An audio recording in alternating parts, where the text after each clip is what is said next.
Dr. Marianne Mercer. Hope you're having a fantastic day and welcome to my Positive Life Answers podcast. I'm your podcast host and self-improvement expert, Dr. Marianne Mercer, and you can call me Dr. Mary. In my Positive Life Answers podcast, my goal is to help you transform the quality of your life and help you create the life you desire. The goal of these podcasts is to help you make improvements and changes in your life in practical ways. And we really want you to live your best life ever. In today's episode, we will look at how to transform discouraging beliefs about your problems or troubled times in your life into more hopeful, positive, and encouraging ones.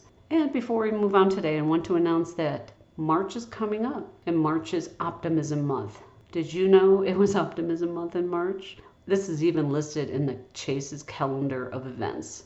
And I'm so proud my co-author and I, Dr. Michael Mercer, created Optimism Month. And it's listed in Chase's calendar of events, so people all over the U.S. can look at that and contact us about what to do during Optimism Month. And I will remind you about Optimism Month and what to do each week during the month next time. Also, my co-author and creator of Optimism Month is going to join us, Dr. Michael Mercer, so stay tuned. This should be fun. Overall, my philosophy is that you don't need years of therapy to feel more hopeful, resilient, and optimistic. In my unique, intensive coaching sessions with hundreds of clients over the years and my years as a therapist, I always use these techniques. It always amazes me how the simple tactics help form a good foundation for which my clients can vastly improve their lives. And you can contact me about my unique intensive coaching sessions. And the answer to some of the questions that came in is yes. Yes, I'm taking on just a few new clients. Questions I received from readers also asked, and they said they'd love to sign up, but do they have to come in person or can we do this on Zoom or some other type of video call? And the answer is yes, we can meet in person or on the video call such as Zoom for these intensive coaching meetings and sessions. Either way, it's just as productive and effective. So go to my Positive Life Answers website and use the Contact Us form to ask and inquire about intensive coaching sessions with me, and then I can get back to you. Let's get to today. Let's focus on today's topic about transforming your discouraging beliefs and turning into more hopeful and encouraging ones. I came across a quote by J.K. Rowling, and that quote said, "Rock bottom became the solid foundation on which I rebuilt my life." And that was really profound. Rock bottom became the solid foundation in which I rebuilt my life. You don't have to wait till you hit rock bottom, but if you feel that way, these techniques are going to help. Here's what you can do. It's really important to pause and answer some of the following questions I will discuss with you in order to take steps to rebuild yourself, your life, after a difficult time or periods of unhappiness or even a crisis. This is where you take the skills you learned in my first few podcasts and tackle the core of changing your attitudes and beliefs now. Here you can really install productive thoughts and responses so you can create and control your life in a new and productive way. You will learn how to create and control the direction of your life. And yes, other podcasters or speakers talk about, have a vision, be optimistic, be happy. They don't tell you the specific steps to do. They don't tell you how easy it is habit-wise if you just knew the secret recipe and ingredients to do that. So I am thrilled to be able to share that with you. So let's look at life-changing questions. These life-changing questions are really the point to start with. And yeah, I'm going to give you some homework right now. If you're driving or traveling, listening to this, just reflect on what I'm saying and go back to this podcast when you're sitting down so you can take a pad of paper and your journal and write them down and make some notes to yourself. Right now, just at least reflect on these. What are you thinking about and focusing on right now? Or generally, what are you thinking about and focusing on? Then, think of a time in the past when you made it through a difficulty or a problem. Reflect and give yourself credit for getting through those problems and difficulties. Give yourself a pat on the back and give yourself credit for getting through some times that you had before that were hard or challenging. Notice these feelings right now. Notice your thoughts. Notice how you're acting to taking the moment to feel good about the efforts you did. Recognize how this makes you feel better, stronger, and improve your life. So notice those feelings. Why is this important? You're probably asking me. in terms of looking back and seeing how you made it through some difficulty or you figured out something that was a great solution to a problem, well, you need to reflect. And the recognition of those feelings and thoughts in these questions and instances becomes what I call your reference point. Reference points are really important. And resilient people do that instinctually, but you can do that just by learning this. And what I mean by this is you can always refer or reflect on the feeling or perspective when you need encouragement in the present moment to cope or change your times of unhappiness or difficult situations. So you can always look back on these answers that you gave and they become your reference point so that when you have some problem times or unhappiness, you can refer back to this, that yeah, I made it through these other difficult times and I can do it again. You can be your own cheerleader and recognize these accomplishments. So what are reference points and how are they helpful? Reference points mean you can always refer to a thought and feeling or perspective when you need to cope or change your situation. To create changes and resolve problems in your life, reflect, remember, and tap into your reference point you created here just now to help you become more confident and even skilled at moving ahead in your life. Now that you've done that, let's move on to some questions that are really important to explore. In your difficult time right now, or just feeling of dissatisfaction and unhappiness, my question to you, what are you saying about a difficult situation or time in your life? What are you saying about it? During the world pandemic we all faced, I noticed two ways of looking at the problem of being quarantined, stuck at home for so many months. I noticed people had two different ways of looking at the situation or coping with this. Some people would say over and over again, I'm so upset. I can't see my family and my friends. I feel alone. I feel like we're drifting apart. I don't know what to do with myself. Other people who coped better and came out of this stronger said, I'm so grateful I can call and video chat with my friends and family on a regular basis. We lean on each other and support each other. We talk about our feelings and our thoughts. And as a result, we become even closer because we all went through the difficulty together, even when physically apart. A personal example, my family and I would set up time to talk every week. We made the best out of an upsetting situation. And sometimes we had fun. We would go online, use FaceTime or whatever device that people use, and they sat me at the table and I virtually sat at the dinner table and talked with my family. Because when the kids are sitting at the dinner table and they're more relaxed and they're more likely to open up and talk about some fun things, and it really made me feel good and I felt part of the family. In terms of what to do with themselves, some people who were bored didn't know what to do with themselves.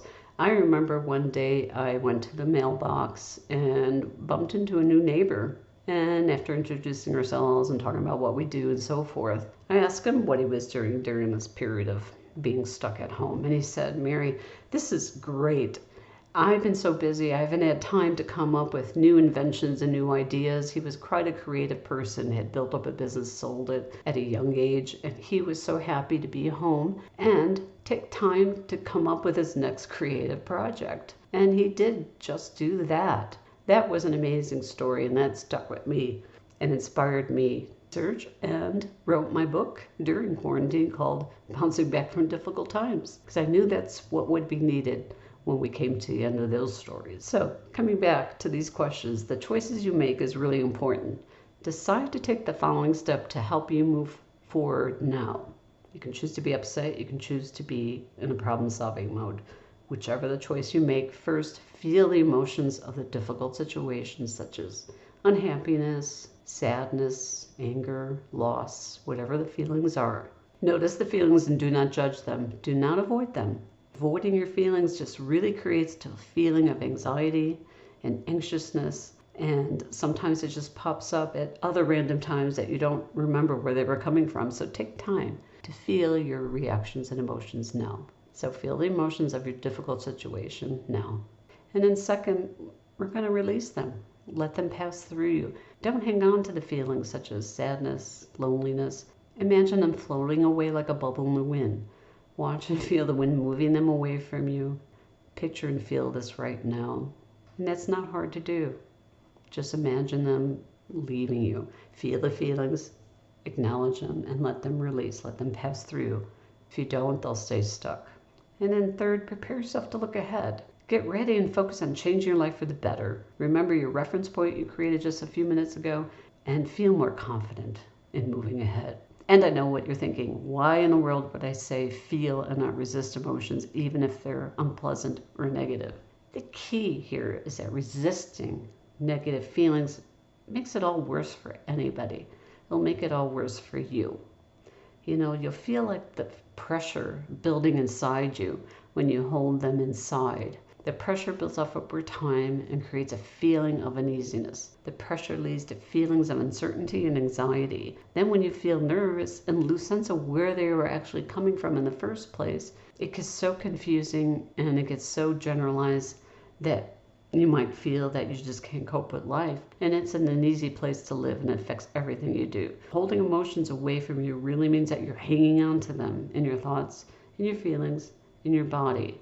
It makes it worse not only for your thoughts and feelings, but for your entire life. When you feel emotions, you are releasing resistance to them, and it helps you move past the blocks it created that kept you powerless. I recommend inviting them in and letting them go using the steps I just told you about. It'll help them dissolve and pass through you, and so you finally can let go of them. Finally, you'll feel a sense of calmness and quiet after you do this exercise. Why is that? The other thought is you can only have one thought at a time in your mind. You've learned that before in these podcasts. So if you can only have one thought at a time in your mind, it's a choice on which thoughts you will hold on to now.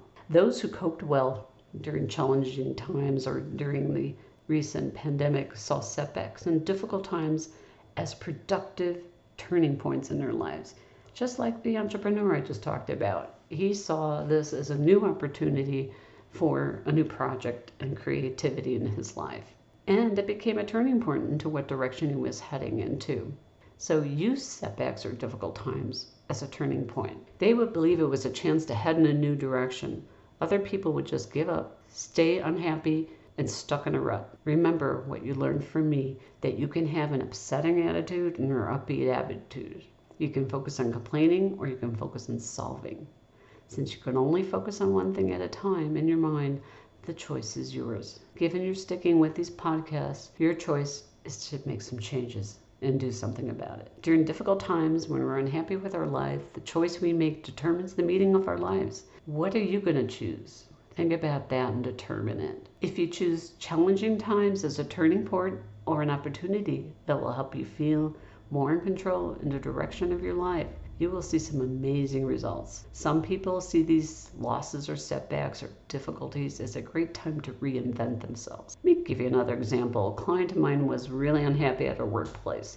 She loved her occupation, but the place she worked at did not appreciate her. Yet they took advantage of her skills and ideas and was always asking her questions. Although she felt really good about giving advice to people, because she felt unappreciated, she was dissatisfied. And when the pandemic hit and her workplace closed for a while, she realized she was putting off making a decision that she was thinking about for a while. The dilemma was whether to leave the security of her job, where she did not like the environment, or face the challenges of starting her own business. So she decided to turn the situation into an opportunity and a positive turning point in her life. She gave her boss notice that she would not be returning back to work when they reopened. And the moral of the story is she used this crisis as an opportunity to do what she put off for well over a year and a half. She faced her feelings of frustration and dissatisfaction and started her own business. And the good news that I can tell you, currently her business is growing. She feels more confident in herself and happy with her choices in life. And what a great story and example for you to hear. There are many stories I can tell you like this about people using the time to build their own business and creative projects and come out better than ever. Unexpected events or difficulties can make you feel out of control and very vulnerable. Therefore, it's important to shift, and that's an important word. It's important to shift the way you respond to the situation so you'll feel more in control. You currently have a choice on how to respond to bad times and grow from it. Focus on what you can control, which is your feelings, reactions, and choices. It's as simple as that. You have to make a choice. And choosing good things is just as easy as choosing the bad. So make this shift in your feelings and thoughts so you can turn difficult times, feeling unhappy, whatever it is that you're facing into an opportunity to grow and improve your life. And here are the steps to guide you. In earlier episodes, I hinted and gave you a taste of the following questions. Let's put them all together in a flowing kind of feel so that you're ready to take some steps easily. And now you're ready to take the steps, and here are the steps to guide you. Number one, the magic question. I call this the magic question because when I've done this in my intensive coaching sessions, it's just amazing what happens in people's reactions. The question I ask is, what is your life's most heartfelt aspiration? Take a moment to reflect on this question before we continue. What's your most heartfelt desire? Notice your thoughts. Notice your feelings and reactions. And please write them down if you can. 2, let's look at how to pinpoint precisely what you want in your life. These are powerful, heartfelt questions that you need to know and answer. Take some time to work on the following heartfelt questions along with these mini visualization exercises. This will help you further evaluate precisely what you most want or desire. Doing so will lead you to establish your vision and goals that you will feel excited about for changing and improving your life. And I really believe this is what you need to do before jotting down what goals you want to accomplish. So homework to do right now, little visualization exercise. And if you can't do it right now, when you get home or in a place where you can sit down, remember to come back to this exercise. Sit down and get into a relaxed state. Whatever it is that you do. Some people do deep breathing. Some people just sit in a chair and close their eyes. So get into a relaxed state that you feel comfortable with. And think about the following questions. And answer them with your eyes closed in a relaxed mode. If you can do that with your eyes closed in a relaxed mode, you will tap into more resources in your brain. If you're doing this while walking or driving, you can still think about it, but you'll be using more of that logical side of the brain. So we want to tap into both sides to get the best answers. So either think about it, and then if you can, think about it first, and then go into a relaxed state and see what questions you have and what your answers are. So question 1, imagine or picture what you most like to have in your life. Imagine or picture what you would most like to have in your life. About that, feel it. Where do you feel it in your body? Take a moment to look at that. What would you like to improve? What would you like to change in your life? And write down your responses to those questions. Question 2, keep in mind your answers to question 1.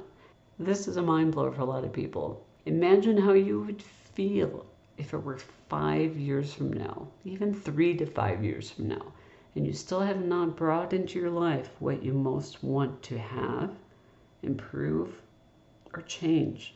So if you didn't have that in the next 3 to 5 years, what emotions does that bring up for you? Write them down. This is an eye-opening question. Many times I've noticed clients in the intensive life coaching sessions, they feel like they were hit in their stomach. They feel in the pit of their stomach that such an amazing question for them. And they get often sad and teary, and they say, well, if I'm like this in 3 to 5 years from now, I don't know how I would feel and want to go on. So this really, really nails those emotions. So write them down. Question 3, ask yourself, why have I not already accomplished these things before? Why haven't you done it before? Many people say, well, maybe, I never took the time to see what I really want. I put everybody's needs ahead of mine. I never thought about it enough. Or sometimes they just say they were afraid to do things differently and held on to many excuses. So what are your reasons and excuses? And they are reasons and excuses. Write them down. And remember that agony anchors that we talked about recently in the last episode. Identify what they are, and you know how to let them go now. Question 4, if you can do, have, or be anything you want in life, what would that be? Imagine your perfect world, your ideal existence. You can also achieve this fabulous state of affairs by imagining you reached your heartfelt vision. Put down on paper and describe the perfect scenario that you can imagine. Write the details of what you're doing, what you're feeling, and what you're seeing in your perfect, wonderful existence. And yes, it doesn't have to be perfect, but imagine if it could be anything, it would be a wonderful time. So imagine what that is, and please write it down. And there's some more questions, so bear with it. Ask yourself question number 5. What's ultra important to me? What matters to me? The reason I ask those questions, I found some people, when they answer these questions, they feel like they're hit also by a bolt of lightning. For example, what they answered as ultra important to them is not consistent with their most desired actions or plans or values. So you can value something that's very time consuming, such as perhaps one client, she wanted to start her own business. But when she asked herself what was really important to her, she discovered that building her business would take her away from spending time with her family and children. What mattered most to her was being there for her kids at this time in their lives.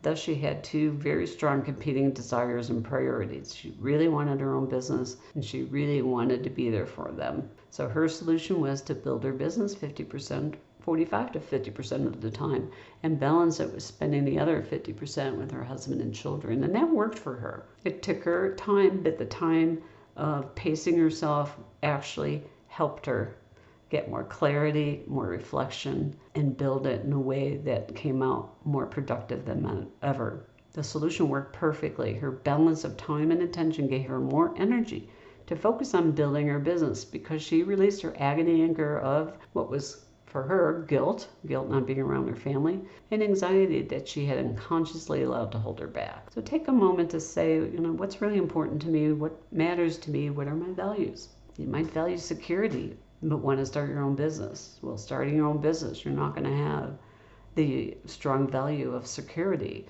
So you have to decide if that's something that you can live with, and then work your way into developing a situation where your business is flowing in money and being successful. Question 6. Remember, get in your relaxed state again. I want you to just close your eyes and relax and imagine everything you did in your last week. Picture all the activities you took part in and engaged in. So everything you did in the last week. Be honest. So first write those responses down. What did you do in the last week with your life? And then when I ask you, how much of your weekly activity actually helped you move closer to achieving what you want in your life?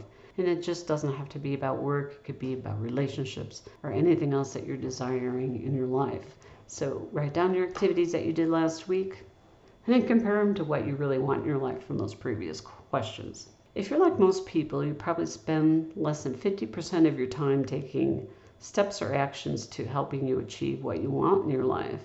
I think the average person wanders through life doing whatever needs attention at the moment.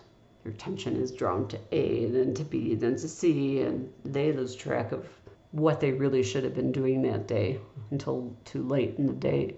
They lose perspective of what's important to them. Average people do what pops up rather than what truly matters the most.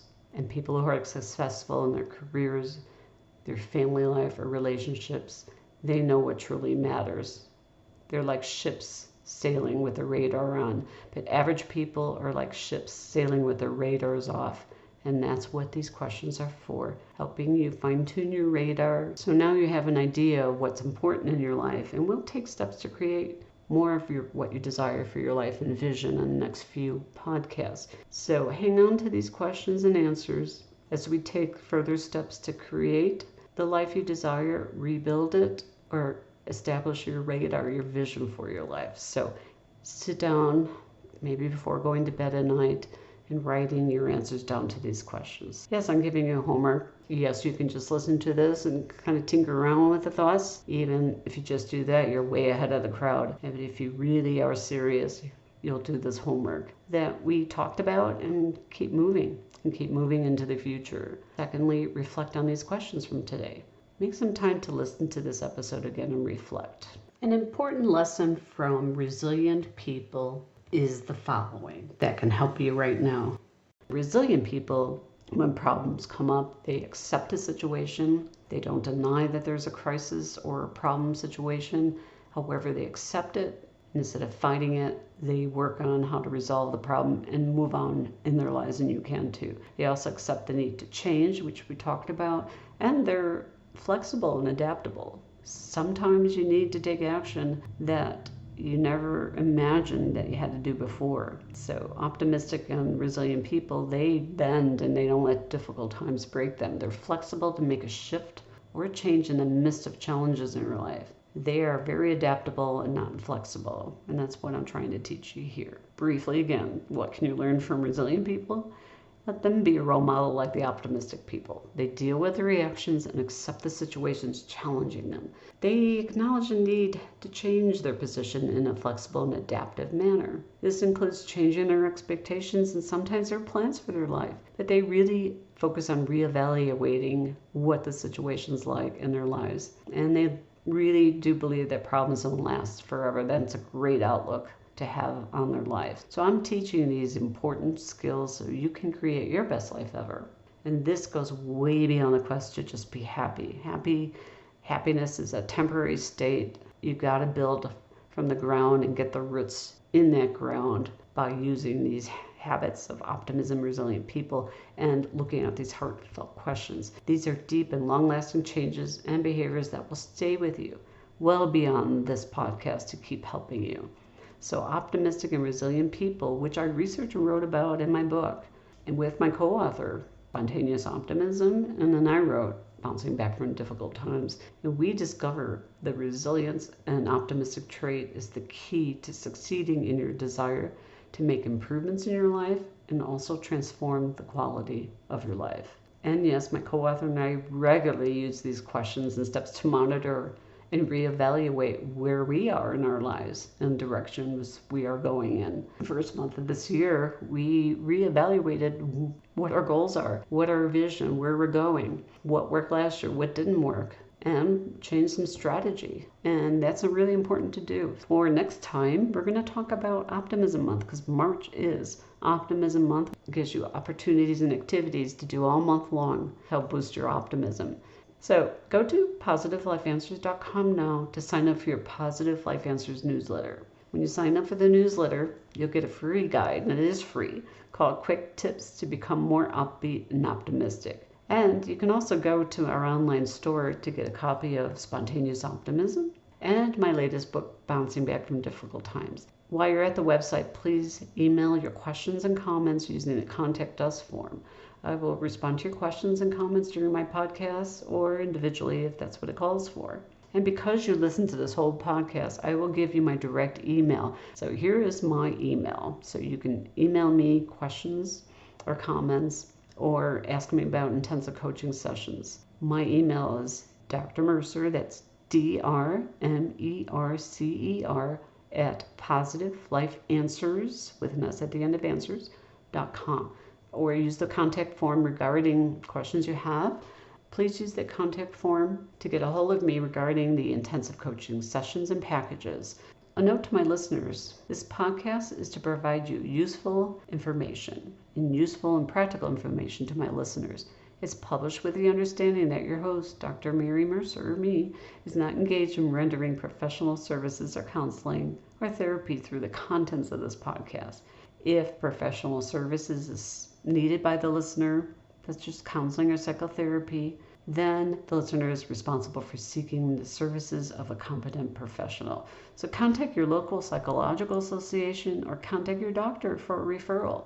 In the meantime, use these questions and optimism habits and techniques. So stay tuned for more, and thank you for listening. Positively, Dr. Mary.